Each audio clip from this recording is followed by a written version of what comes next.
Boa noite. Está começando mais um Educação e Cidadania aqui pela TV Câmara. No programa de hoje vamos conhecer o projeto social Arquitetura para quem mais precisa. As minhas convidadas são as arquitetas e urbanistas idealizadoras do projeto, Marina Bernardes e Paola Valsaraiva. Boa noite, Paola. Boa noite, Marina. Sejam bem-vindas à TV Câmara. Boa noite. Obrigada pelo convite. Boa noite. Quero começar perguntando para vocês de onde surgiu esse projeto, essa ideia e o que é o Arquitetura para quem mais precisa. Tá bem. Então, acho que eu posso compartilhar, né? O Arquitetura para quem mais precisa surgiu como um projeto de extensão.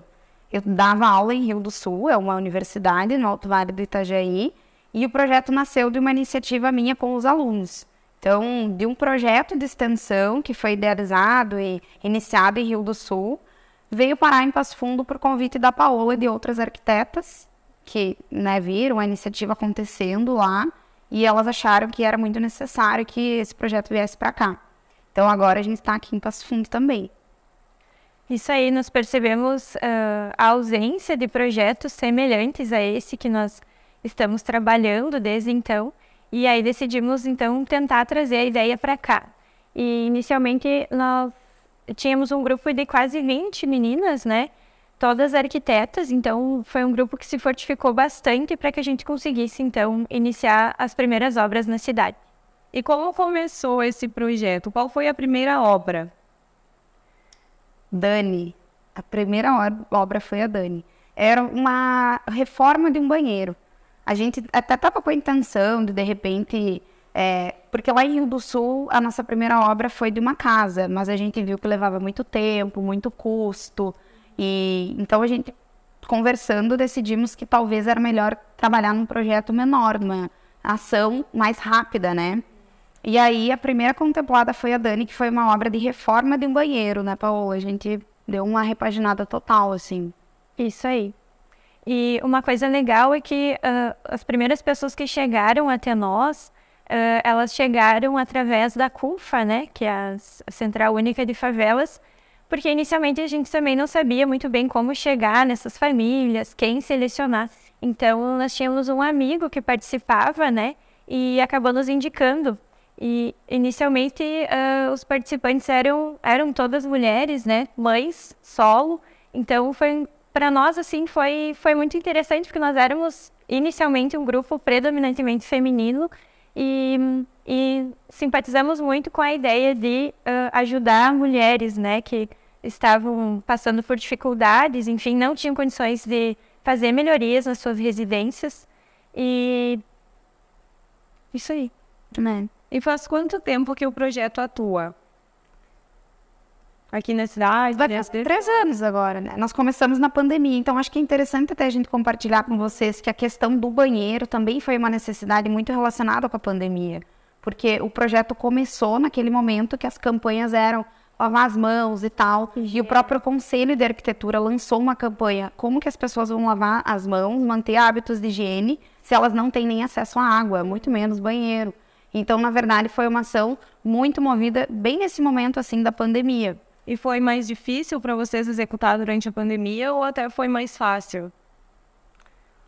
Como a gente começou na pandemia e o projeto nasceu ali, eu acho que esse senso de comunidade estava muito forte, né, Paola? As campanhas e tal, arrecadação, assim.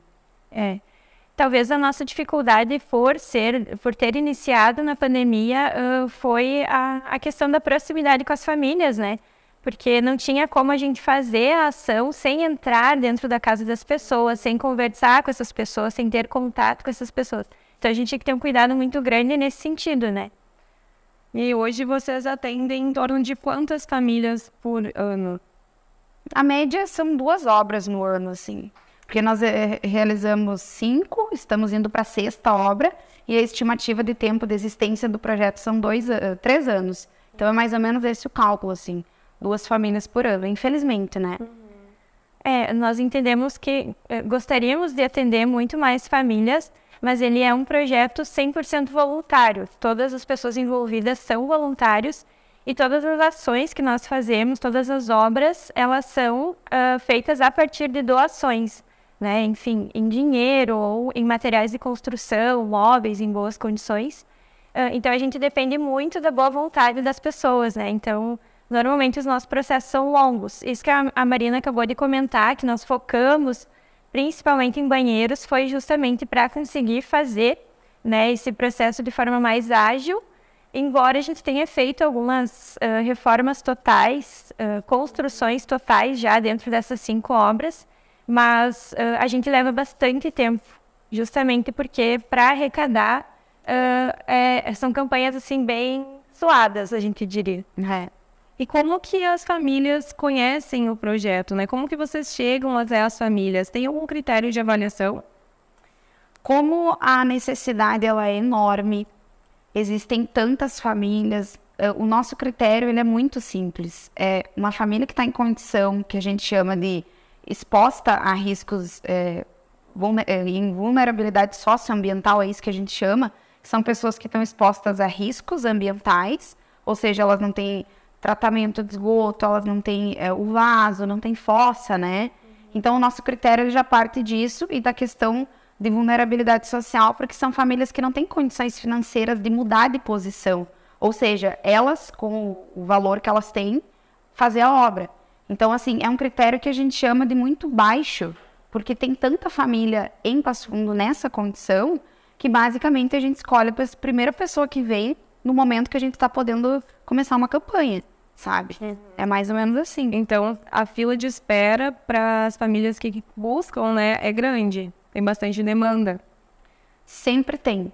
Nunca aconteceu de a gente precisar procurar, né, Paola? Eu acho que a gente já pensou assim, vamos de repente lançar uma campanha agora, procurar uma família, nem dá tempo. No momento que a gente compartilha com alguém, estamos acabando uma obra e agora a gente vai começar a fazer uma nova campanha, já tem 5, 6 casos ali, todos muito semelhantes, e a gente acaba avaliando pela condição de urgência, sabe? Essa casa está em risco, está quase caindo, é o mais urgente que tem. Mas, assim, os critérios são esses, né? E no momento vocês contam com quantos voluntários? Então, nós temos um grupo ativo que gira em torno de 10 atualmente.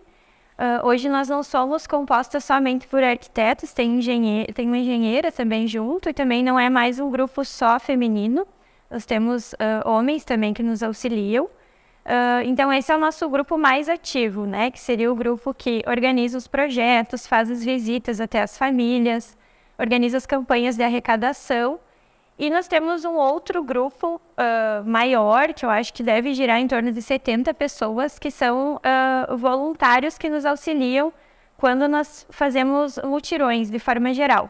Porque as nossas obras, parte delas, elas são executadas por profissionais da área, né? Pedreiro, carpinteiro, ferreiro, madeireiro, enfim. E também são voluntários? Não, nós remuneramos esses prestadores de serviço. Algum que outro que acaba se voluntariando, mas de forma geral são pessoas que são remuneradas. Então, por isso que a gente faz as campanhas para arrecadar dinheiro para remunerar esses prestadores de serviço. Que além dos materiais também tem a mão de obra. Tem a mão de obra, exatamente. Isso. Esses são os nossos 2 grandes custos. Mas a gente tem algumas partes da obra que a gente considera que pessoas leigas podem participar, como pintura, a gente já fez... Limpeza. Limpeza, demolição. Então, a gente tem esse grupo grande de pessoas que nos ajudam eventualmente quando a gente faz essas grandes ações. Então, a gente chama esse pessoal e aí quem tem disponibilidade coloca botina, capacete, luva e vai junto conosco para colocar a mão na massa. Que bacana. E eu acredito que esse contato também com as famílias impacta tanto na vida de vocês, né, que fazem parte do projeto, quanto na vida das próprias famílias. Como que se dá essa relação, assim? Qual a história mais marcante para cada uma de vocês? Bom, eu acho que o impacto ele é muito diferente para cada grupo. Por exemplo, para nós é muito difícil. Na verdade, a gente encara de uma maneira um pouco diferente, às vezes, do que parece, porque a maioria das pessoas olha um projeto social e acha que é muito bonito. A gente entende e concorda que é muito bonito, mas o que a gente trabalha nos bastidores, assim, na verdade, é de uma realidade de muita injustiça, né? Então, a gente fica muito impactada. As primeiras visitas são de choque emocional, a gente fica desestabilizada psicologicamente, até que, né, depois de um tempo, a gente vai se acostumando e criando uma espécie de escudo, assim, para ir enfrentando cada obra. Mas é óbvio que para a família que recebe, é um momento que a gente diz assim, que não é nem de dar voz, na verdade, de dar ouvidos, porque são pessoas que finalmente elas receberam alguém que está ouvindo o que elas precisam e realmente atendendo. Então, assim, são impactos bem diferentes entre os grupos, eu digo, quem está atendendo e nós, assim. Mas eu acho que a família que mais me impactou foi a da Luciana, que ela era uma mãe solo, tinha 4 filhos, ela tinha uma história pregressa muito triste, então ela estava sozinha com esses 4 filhos, numa casa que estava assim, em condições completamente insalubres. E foi uma transformação mais do que do banheiro, foi da casa, pintura, foi uma repaginada, assim, bem total. Para mim, pelo menos, foi essa família. Para mim, impacto, assim, de forma geral, pessoalmente, né? Porque a gente lida com uma realidade muito distante da nossa. E profissionalmente, muito também, porque durante o meu dia a dia, enquanto arquiteta, eu trabalho principalmente com a arquitetura de alto padrão. Então, a gente tem uma distância muito grande entre os dois universos. Então, para mim, foi importante também para entender o papel da arquitetura enquanto social, né? Para entender que a arquitetura, ela pode e deve chegar nesses locais e que ela é tão importante para essas pessoas quanto para qualquer outra, né? Tem esse poder transformador acima de qualquer coisa. Então, enquanto profissional, foi um impacto, assim, enorme. Importante até para mim gostar mais da minha profissão. Acho que mudou bastante a minha forma de enxergar o meu papel como arquiteta. E também, assim, enquanto obra, foi essa família que a Marina acabou de comentar, que foi a família da Luciana. Um fato que me deixou muito, talvez, chocada foi que eles tinham um banheiro na casa original, mas o banheiro simplesmente não funcionava.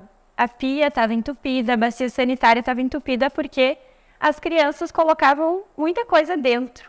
Brinquedo, louça. Então, assim, eles não entendiam para que servia aquele espaço.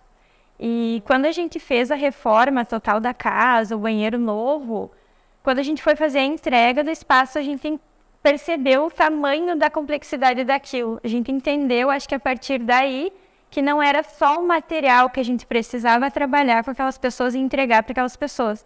A gente precisava também, talvez, trazer um pouco de ensino, não sei se seria a palavra certa. Então, a gente explicou para as crianças como que usava a bacia sanitária, como que usava a pia, que não podia colocar coisas lá dentro, senão não ia funcionar mais, por que era importante aquilo. Então, foi um impacto grande, porque eu, antes disso, nunca imaginei que alguém poderia não saber para que servia um banheiro ou como utilizar um banheiro. Muito interessante isso que vocês trouxeram aqui para nós. Também fiquei querendo, agora passou aqui pela minha cabeça que vocês atendem bastante também nas ocupações, né? Sim, predominantemente. Isso, e como que é isso para vocês, assim, a gente falou aqui do público, das famílias, como que eles atendem, mas eu queria que vocês explicassem o que são as ocupações e por que o trabalho de vocês é mais destinado, né? O nome do projeto já diz, mas por que acaba se voltando justamente para esse público? Sim.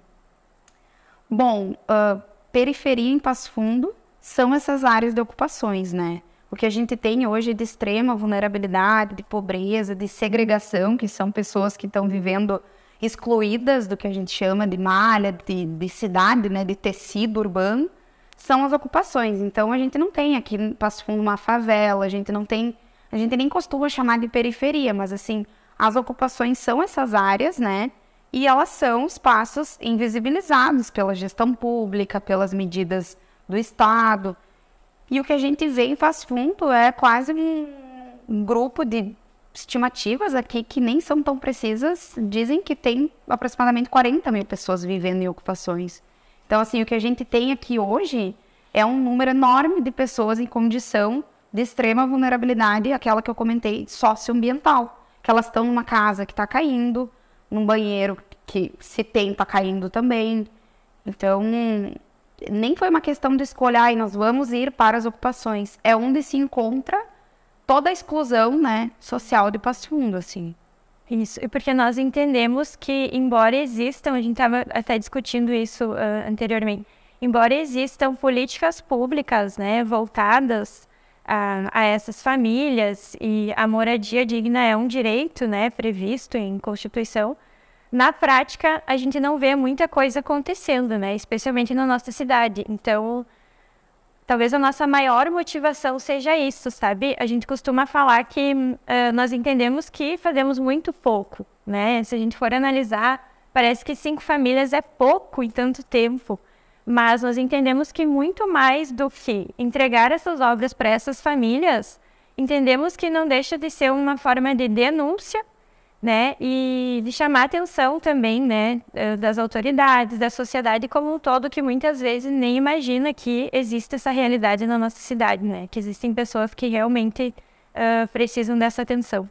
Bem como você falou, né, existem as políticas públicas, mas elas infelizmente não chegam para todos, né. E agora nós vamos para um rápido intervalo e em seguida voltamos com mais informações sobre o projeto social Arquitetura para quem mais precisa. Fique conosco!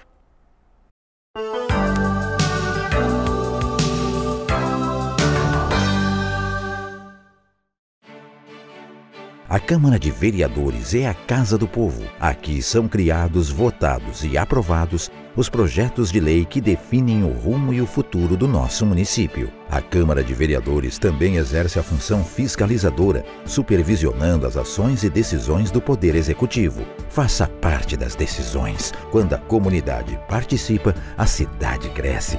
E as conquistas são de todos. Câmara de Vereadores de Passo Fundo.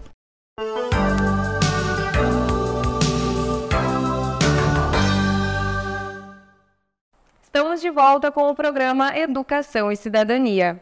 Hoje recebemos aqui no estúdio da TV Câmara as arquitetas e urbanistas Marina Bernardes e Paola Paul Saraiva, que são as idealizadoras do projeto social Arquitetura para quem mais precisa.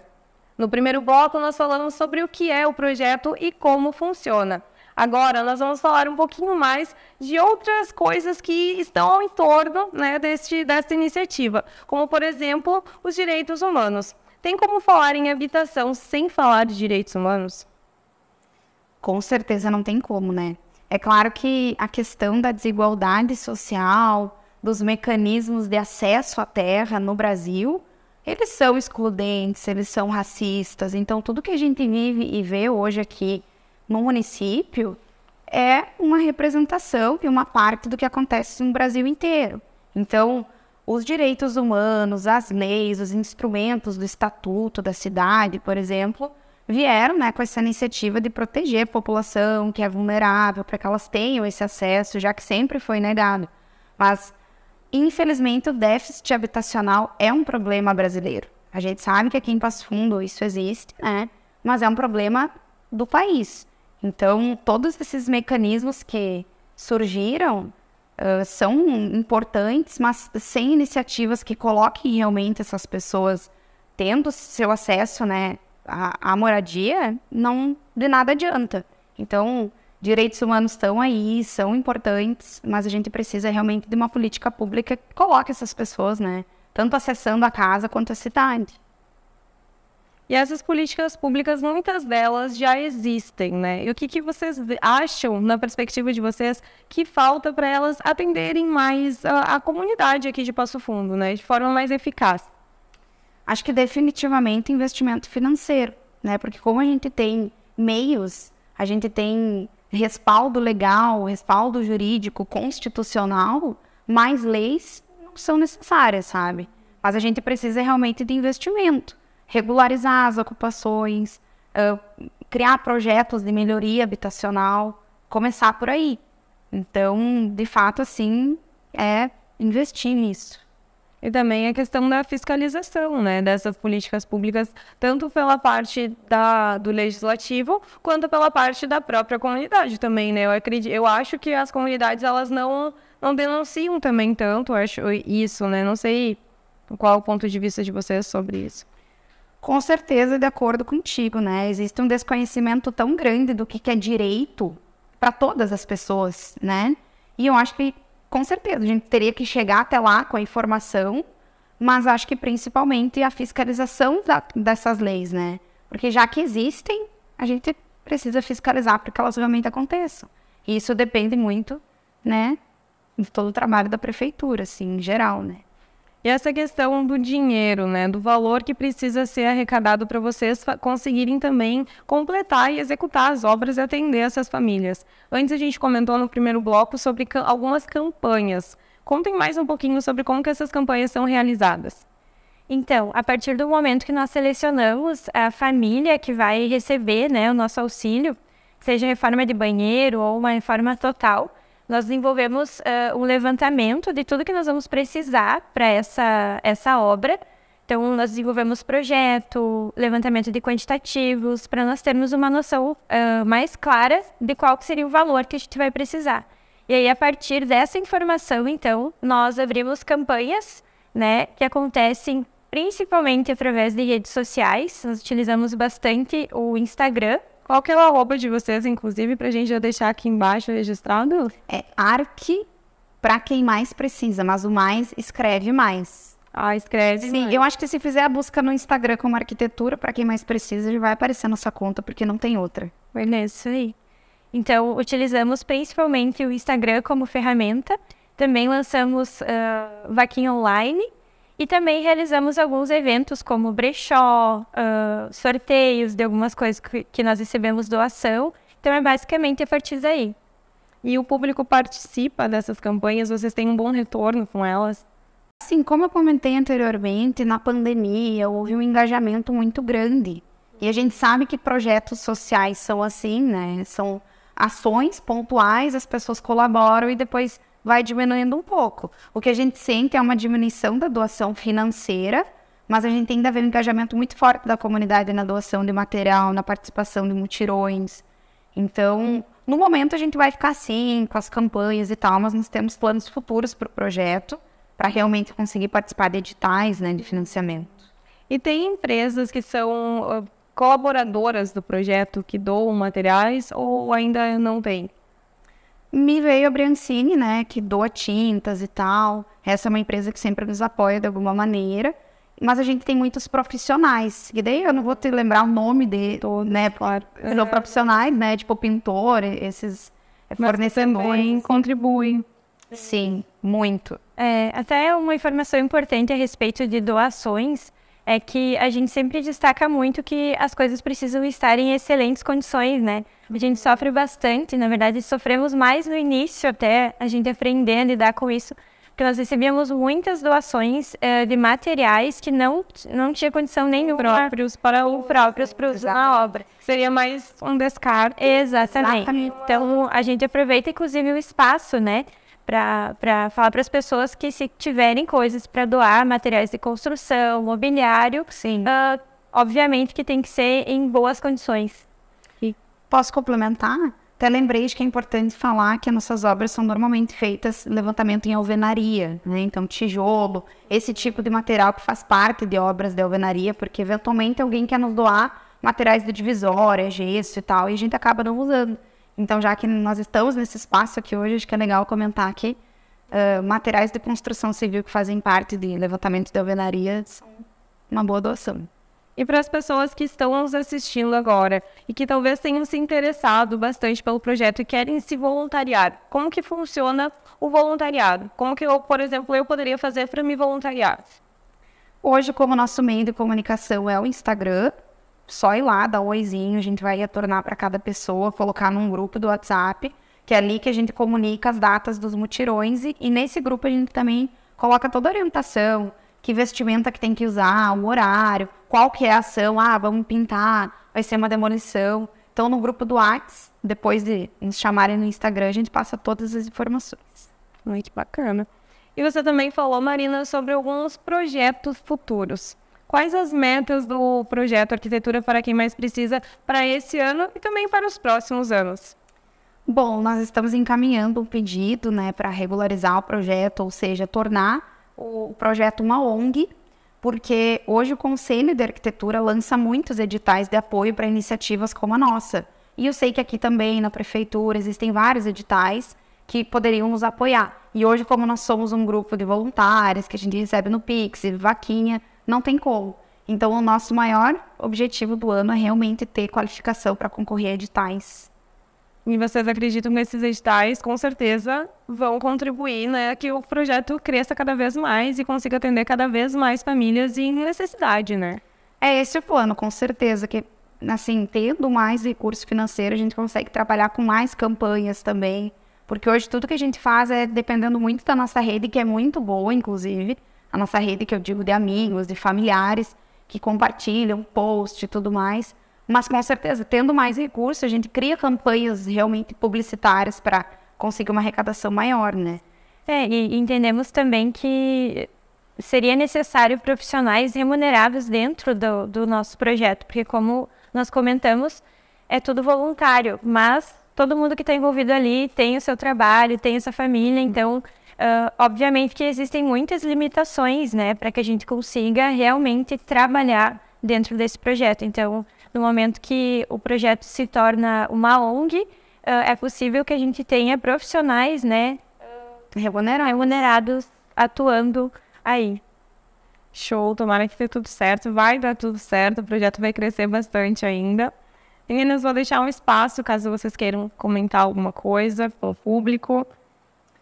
Eu acho que a gente pode complementar o que foi dito aqui, no sentido de pedir que as pessoas continuem se engajando, compartilhando nosso material nas redes sociais, divulgando para que alcance mais pessoas, né? Acho que, assim, como parte do projeto é isso que eu peço, né?